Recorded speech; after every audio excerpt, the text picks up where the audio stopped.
I believe this stone is some type of aventurine, and I'm making this for my friend John. He's kind of crazy, and so I have to make it kind of awful. So I'll do my best. This is 18 gauge, silver. I think I'm taking 14 inches. What is that in centimeters? 14 plus maybe 2 more. That's how many centimeters. All right, so I make a loop in the middle of this wire. Okay, I twist my loop one time. All right, pressing this firmly against the table. Don't do this on a table you're worried about scratching, because this wire just jumps up all of a sudden and scratches stuff. So I'm trying to outline the stone. I've decided this is the top, this is the front, and now I'm pressing it firmly against the table and I'm trying to outline the stone like that. And I'm taking this side and trying to outline this, and the wire's fighting me because it hates me, and I don't really like the wire either. So it's a mutual dislike, and I'm coming down like that. So now I'm pressing from every direction, trying to get this as tight as I can on the stone. And right about there, I'm going to have to go to the edge of the table because I'm going to twist this. So let's bring the camera with me. Okay, there we go. So edge of the table, there we go. See that? Tightness, greatness, twist. Okay. I think one twist is good.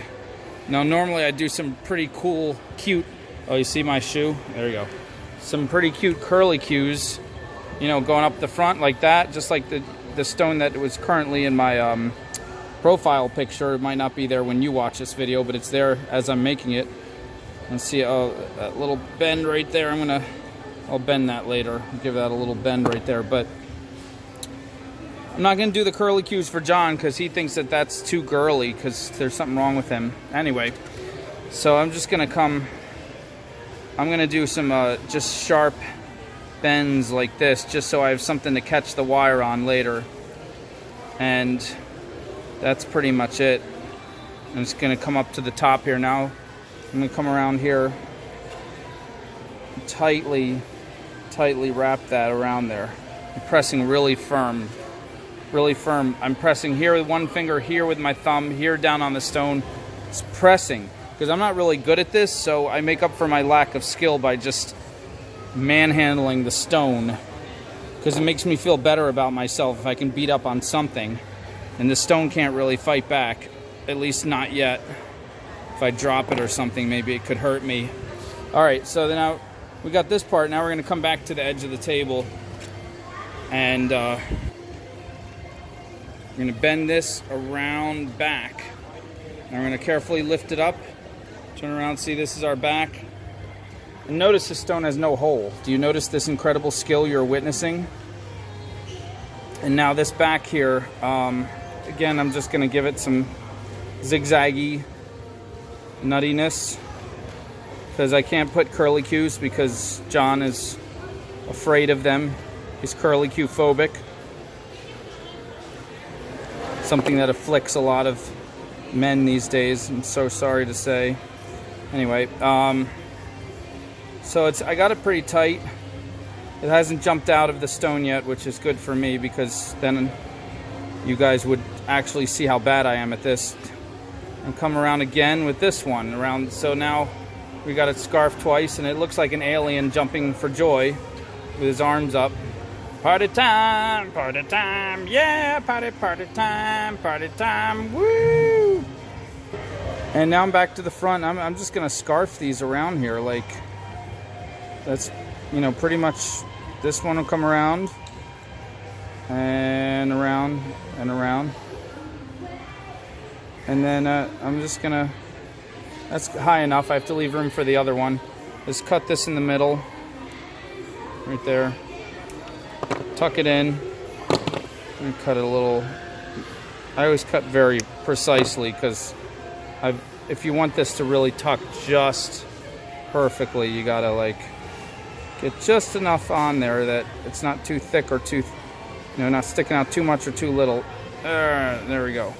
Got that tucked in.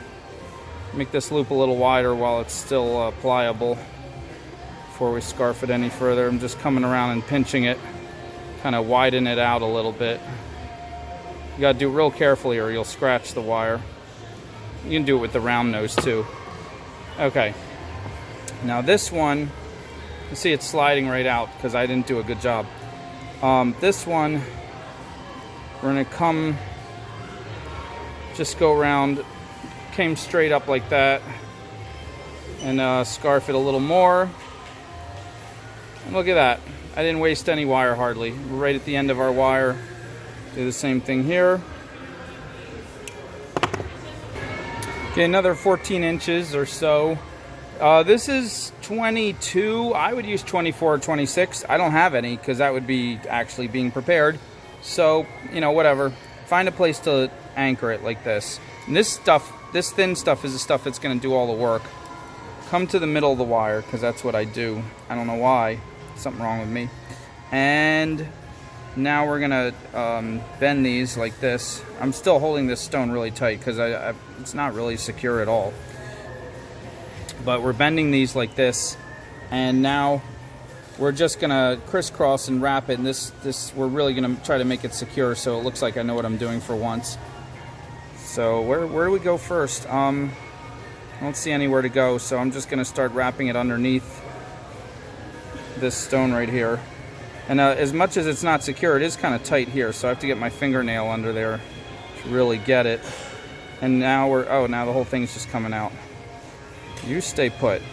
Now we'll thread you through, pull it tight with the pliers, and then I'm gonna wrap it around and zigzag it up here for a little while to try to get up higher, because then I can get a better angle. See that? Kind of zigzagged it up there. Getting this guy out of the way. So now I can grab onto this part right here and feel like I'm actually grabbing something. Pull him through. Whoops, he wants to go all over the place. Get it? Make sure the wire goes where you want it to go. And I'm gonna see, this is also why 22 gauge is too tight. You need some of those really thin gauges that are just gonna be like real thread. But now I'm gonna come around, go through this one here. I'm just gonna weave it in and out, around and around, and I'm gonna do the same on the back. And then when I'm done, I'm gonna bring it up to the top, wrap it around the same scarf area, and tuck it in the same little bowl right there. Maybe put a dab at E6000 right in there, just make sure all the little sharp ends don't come out. And then I'll be done. And so, I'll spare you guys watching me struggle and grunt and yell at the stone, because then you'll start to realize how incredibly unhinged I actually am. And let's just show you the finished product. Yeah. Now I'll show you a little bit. I came around there. Now I'm coming around this guy in the back. I'm just going all the way around. It's not my normal way, but this stone is without the curly cues, because John has to be the way he is. Like, I have to improvise. So now I'm just gonna, now I'm just gonna come around. I'm gonna come all the way around with it. I'm gonna come back to this, and I have a cool place to anchor it right there. It's good to anchor a piece where there's crossed wire, because then it won't slide. It's better to anchor a piece of wire against, like, where two wires are already crossed. If you anchor a piece of wire just on one wire, it could slide up and down. So just pull that tight. Oh yeah, I'm feeling this now. Let's see how this turns out.